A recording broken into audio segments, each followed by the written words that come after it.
Hey guys, it's Shannon. I wanted to talk to you today a little bit about the Mark Brow Factor. This is the Hookup Clear Brow Gel that I showed you guys in a haul recently. And this is one of those products that hooks to, other products, lip products, concealers, brushes, acne treatments, eyeshadows, whatever. I guess it's kind of a pseudo review because I really actually am liking this. And I want to show you how I wear it, how I put it on. So I have a little bit of eye makeup on. I don't have any mascara on yet because I usually will do my brows before I put my mascara on. I talked to you guys before about the fact that I have psoriasis and sometimes my eyebrow area can peel.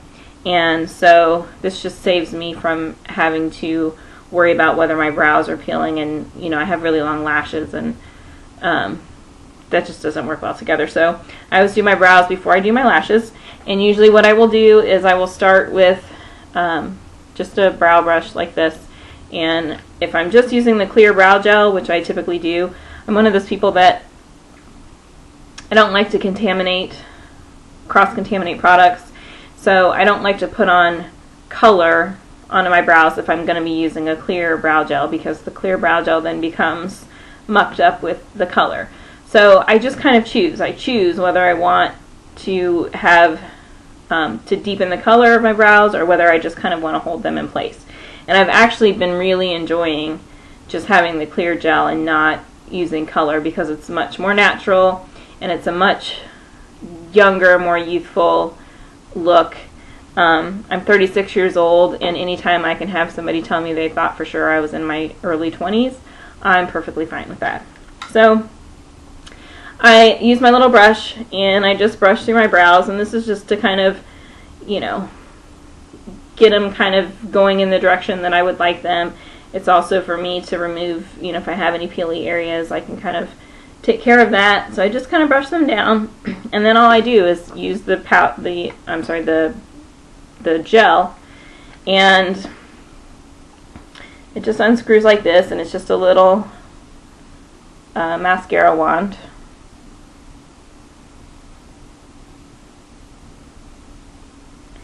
And all I do is just brush it through my brows. Usually this front section I'll kind of brush up just a little bit, and then I angle back and down.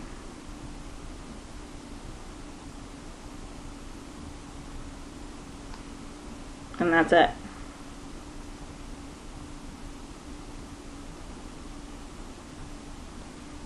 And I'll tell you what I really like about this product.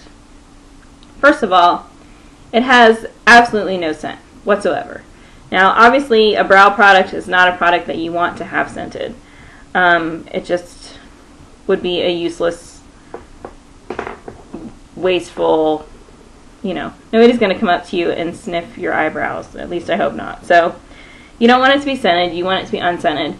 But, of course, we always find when we have an unscented product that typically, sometimes in being unscented, it ends up smelling worse than if a product was scented, because you can either smell the plastic, from the container, or you smell the bristles have an odd smell, or the product itself has some kind of, its lack of scent gives it a weird scent, or a rubber stopper maybe smells. This smells like absolutely nothing. Another thing I like about it is that once you apply it to the brows, there are some brow gels that are very much like mascara, and what I mean by that is that your eyebrows, then the hairs become super stiff and they're not very flexible, and that's fine for your eyelashes. I mean, you kind of want them to be stiffened and hard and to hold their shape. I mean, nothing's going to touch your eyelashes except for your fingers. That doesn't really need to be a place that is soft. You want those to kind of be stiffened in place. But your eyebrows, I mean, your face is moving all day. You're making expression, and so you do not want those to feel crisp and hard and scratchy. And this doesn't do that at all.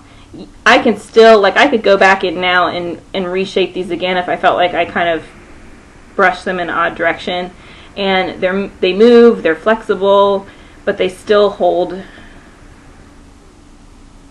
the spot. Wherever you put it, they're gonna hold it. So, okay, I am finishing the video that I was trying to make earlier. I was interrupted. Samson, stop. I'm gonna be interrupted in this video too because my cats are here and they're gonna drive me crazy. I had somebody stop by, so I had to stop filming. And so I'm in a different location. It's late now. I'm sitting under the light so that you can see me. And so here we go. Anyway, so I was saying that you put the clear brow gel on and it's going to hold your brows in place right where you left them. And that was quite a few hours ago, and my brows are still in place. So we like that. But they're still flexible and able to be moved, and they're not crunchy or crispy, and so that's awesome. We like that. So the last point I wanted to make quickly about the brow gel. Oh, my hair's, I just came in from the rain, so I'm kind of a little bit of a mess. Anyway, the last point that we want to make about the brow factor, the gel, is that when you apply it, if it touches the skin, if you've ever used a gel before, I'm really distracted by my hair being a mess. If you have used a gel before, sometimes when it applies to the skin, it can be a very just uncomfortable feeling. And, you know, it can be cold, it can be wet, and I'm talking about the skin, you know, that's kind of underneath your brows, under the brow hair. And it can make that skin stiff and, you know, crunchy. And if you've ever sprayed hairspray and got it like on your forehead or something, and you feel like you can't move your skin, and it's kind of itchy and it's real stiff, and it kind of leaves a, you know, a glare to it and whatnot, you know what I'm talking about. And some brow gels can do that to the skin under your brows as well. This does not do that. So it's just another plus for it.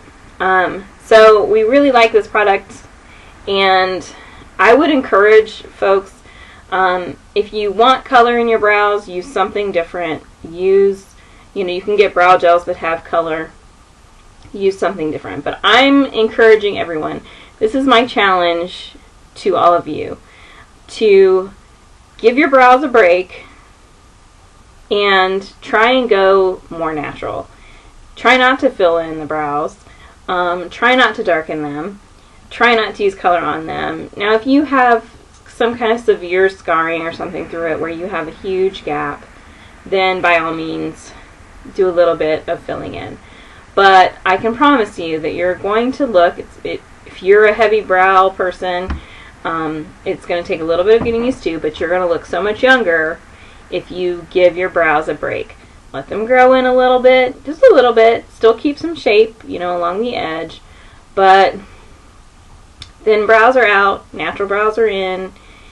You'll look much more young with a natural brow, but you can still keep your brows in shape, and you do that by using something that's clear. So that's all I have to say about that. I apologize for the split in the video, but can't control everything. And it's pretty late, so I am hoping I didn't forget anything. And if you guys have any questions about the product or any other products I might recommend or anything at all, let me know and I'd be happy to answer your questions. So have a good day.